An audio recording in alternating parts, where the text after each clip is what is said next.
Hello दोस्तों, आज हम बैटल थ्रू द हेवेंस के चैप्टर 376 को देखने वाले हैं। चैप्टर का नाम है दालिंग सिटी।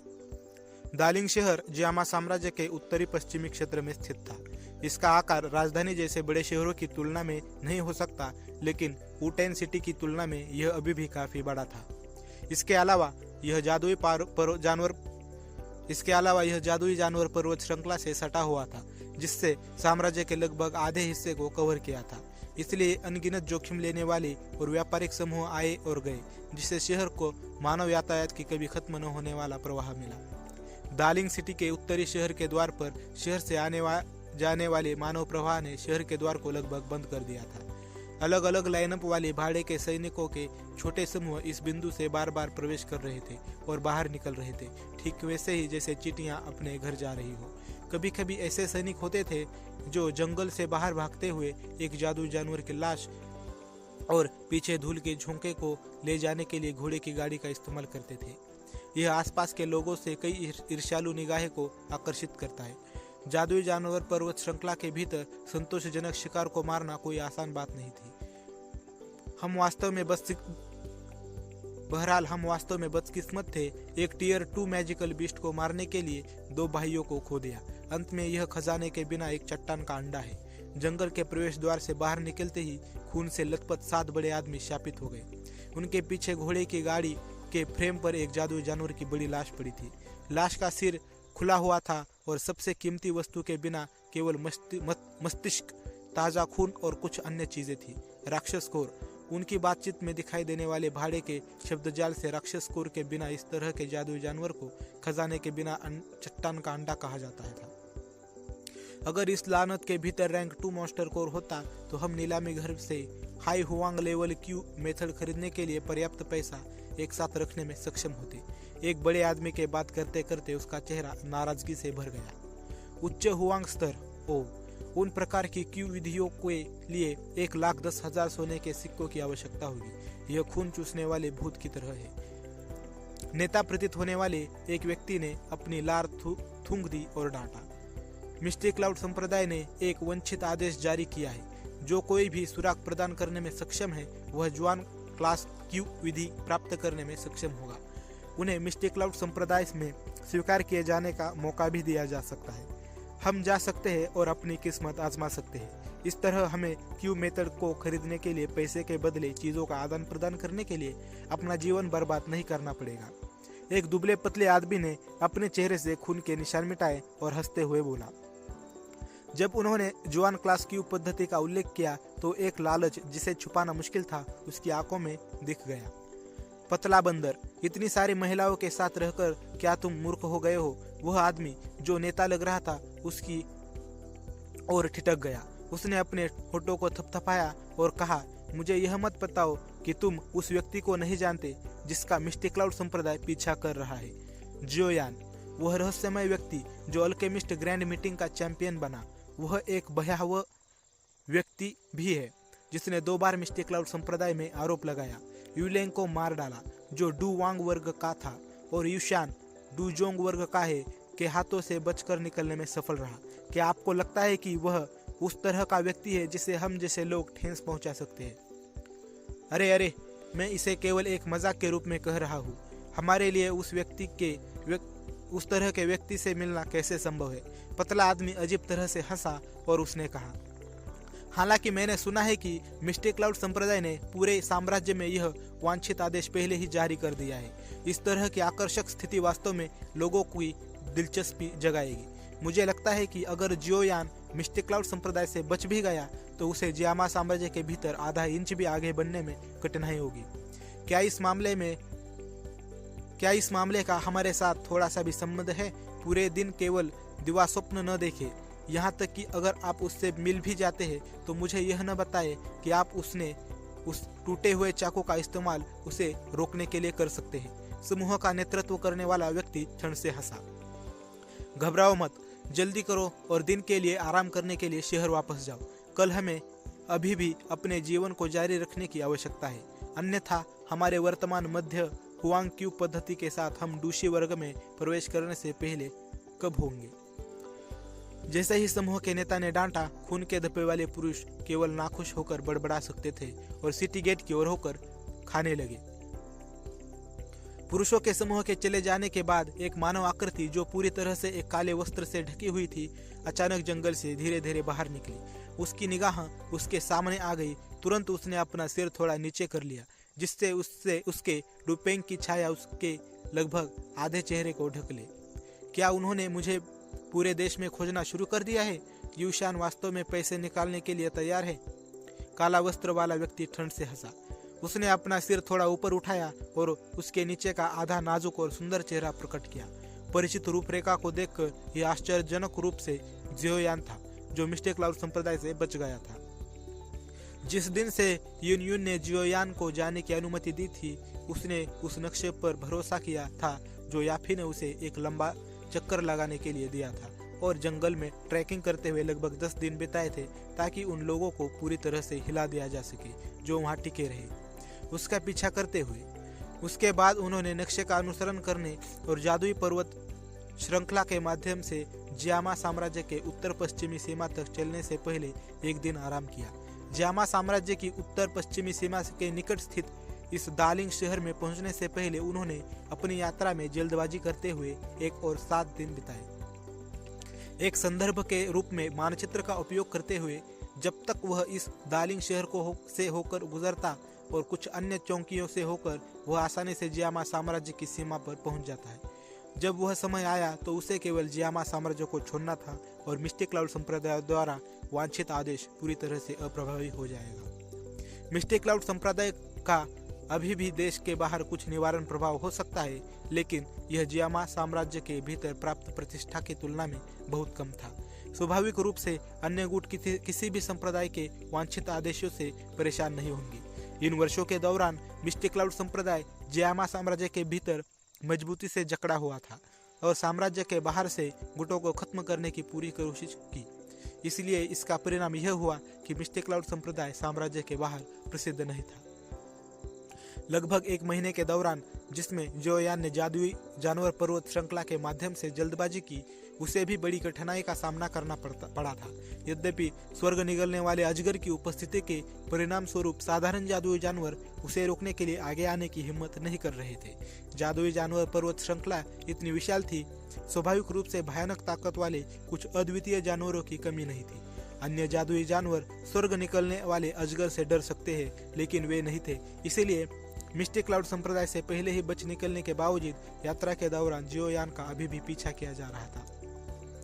हालांकि इस अवधि के दौरान यात्रा में जल्दबाजी करने से जियोयान को बड़ी कठिनाइयों का सामना करना पड़ा था, लेकिन जिस चीज ने उसे सबसे बड़ा उत्साह दिया वह यह थी कि याओलाओ की थकी हुई आत्मा आखिरकार आधे महीने तक स्वस्थ रहने के बाद पूरी तरह से ठीक हो गई थी। इस समय जियोयान का दिल, जो एक सतर्क स्थिति बनाए हुए था, आखिरकार शांत हो गया। कोई इसे कैसे भी कहे, याओलाओ के साथ इसका कम से कम मतलब था कि उसके पास अपने जीवन की रक्षा के लिए एक तुरुप का पत्ता था। इसके अलावा अपने शरीर के भीतर जमा हुए औषधीय प्रभावों के कारण जियोयान वास्तव में अपनी बड़ी सफलता के बाद इस 1 महीने के पलायन के दौरान एक बार फिर से अपनी ताकत बढ़ाने में की क्षमता रखता था। एक डुवांग वर्ग के जादुई जानवर के मुंह से भागने के दौरान जियोयान ने वास्तव में इसे महसूस किए बिना अपनी ताकत बढ़ा दी। इस प्रकार जियोयान इतने कम समय में 4 सितारा दाडूशी बन गया था। अगर पिछले महीने पहाड़ की गुफा के भीतर दवा से हुई तेजी से वृद्धि को जोड़ा जाए तो जियोयान की ताकत वास्तव में इस 1 महीने के भीतर 3 सितारों तक पहुंच गई थी। इस तरह की गति को निश्चित रूप से एक शब्द भयावह द्वारा वर्णित किया जा सकता है। हालांकि इसका मुख्य कारण जीवन और मृत्यु की लड़ाई थी, जिससे उन्होंने इस अवधि के दौरान अनुभव किया, और उनके शरीर के भीतर शेष औषधीय प्रभाव यह जियोयान के प्रशिक्षण प्रतिभा को कवर नहीं कर सका, जिसके कारण याओलाओ ने भी बार बार उसकी प्रशंसा की। बेशक इन सभी को छोड़कर जियोयान के दिल में सबसे अधिक खुशी से भरने वाली बात यह थी कि वह बर्निंग फ्लेम वैली की संरक्षित गुप्त तकनीक स्काई फायर 3 मिस्टीरियस चेंज के कुछ हिस्सों को स्पष्ट रूप से समझने लगा था। 3 दिन पहले 1 महीने के अभ्यास के बाद और याओलाओ के मार्गदर्शन में हो सकता है कि इस अवधि के दौरान वह 1-2 बार असफल हुआ हो, लेकिन इन असफल प्रयासों के बावजूद उसकी ताकत अभी भी कितनी ऊंची उड़ान भरने में कामयाब रही, इस नज़र से जोयान गुप्त तकनीक की अवधारणा को समझ सकता था। उन्हें विश्वास था कि जब तक उन्हें पर्याप्त समय दिया जाता है, वे निश्चित रूप से स्काई फायर 3 मिस्टीरियस चेंज में सफलतापूर्वक महारत हासिल करने में सक्षम होंगे। संक्षेप में, जोयान ने इस 1 महीने की उड़ान के दौरान जो लाभ प्राप्त किए थे, उसके कारण वह लगभग तब तक मुस्कुराया जब तक उसका मुंह नहीं फटा।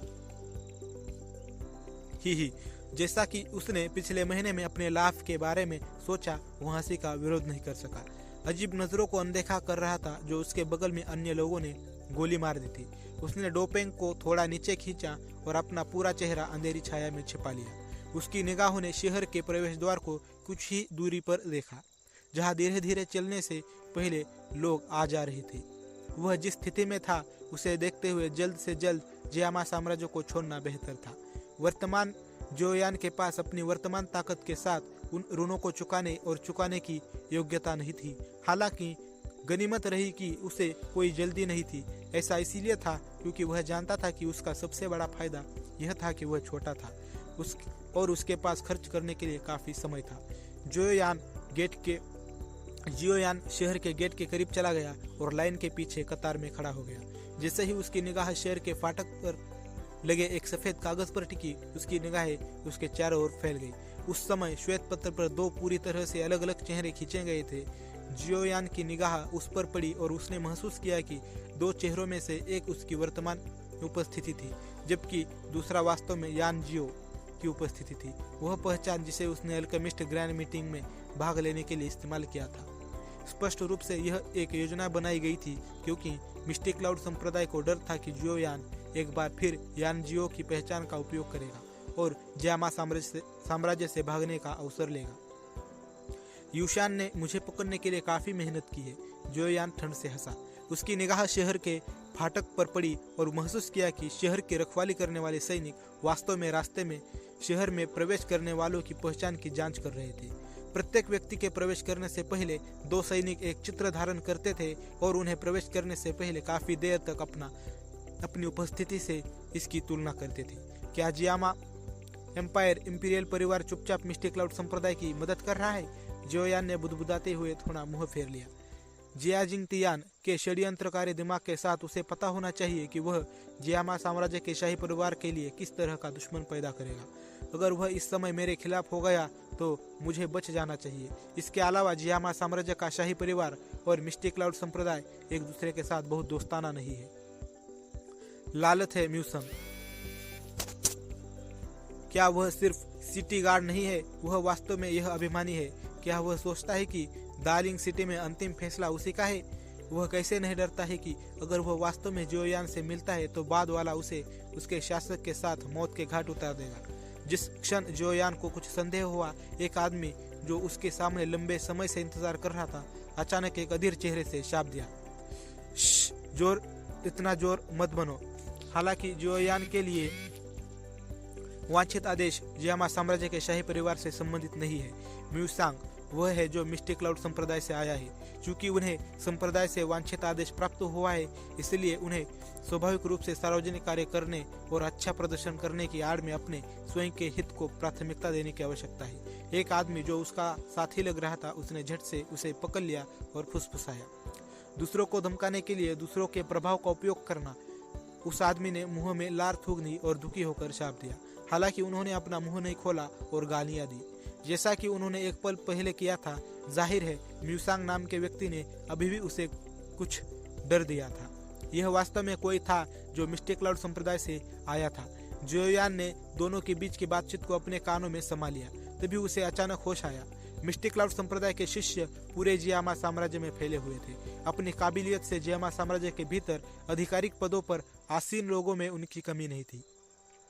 अब जब उन्हें संप्रदाय से वांछित आदेश प्राप्त हो गया था, तो उन्हें बस इतना करना था कि वे चुपचाप अपने हाथों में अधिकार का उपयोग करें और वे जियामा साम्राज्य के भीतर सभी चौकियों पर अवरोधन के लिए लोगों को तेजी से तैनात करने में सक्षम होंगे। यह केवल अब था कि जोयान ने बेहोशी से महसूस किया कि मिस्टिक क्लाउड संप्रदाय के पास जियामा साम्राज्य के भीतर किस प्रकार की शक्ति थी। कोई आश्चर्य नहीं कि जियामा साम्राज्य का शाही परिवार, जिसने पूरे जियामा साम्राज्य को नियंत्रित किया था, उससे भी डरता है। उनसे भी डरता है। धीरे धीरे आगे बढ़ने वाली कतार से बाहर निकलने से पहले जियोयान ने अपने दिल में सोचा, जिसके बाद वह एक कोने से मुड़ा और शहर की दीवार के एक सुदूर हिस्से में पहुंच गया। उसने अपना सिर उठाया और शहर की दीवार पर सोई हुई गश्ती इकाइयों को देखा। उसकी पीठ थोड़ी कांपने लगी और पर्पल क्लाउड विंग्स को धीरे धीरे बढ़ा गया। अब उसने अपने पैरों को थोड़ा थोड़ा और एक पल में उसने अपनी पीठ पर पंख फड़फड़ाए।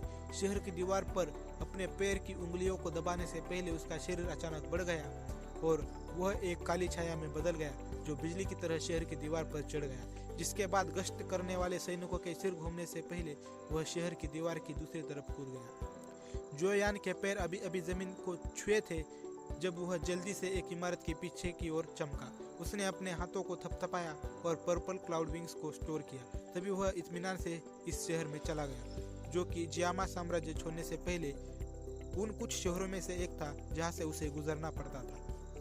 उन्हें इस एक महीने के दौरान मिस्टिक क्लाउड संप्रदाय के बारे में कुछ जानकारी प्राप्त करने की आवश्यकता थी। तो यहीं पे चैप्टर 375 खत्म होता है। इससे आगे का चैप्टर हम जल्दी लाएंगे।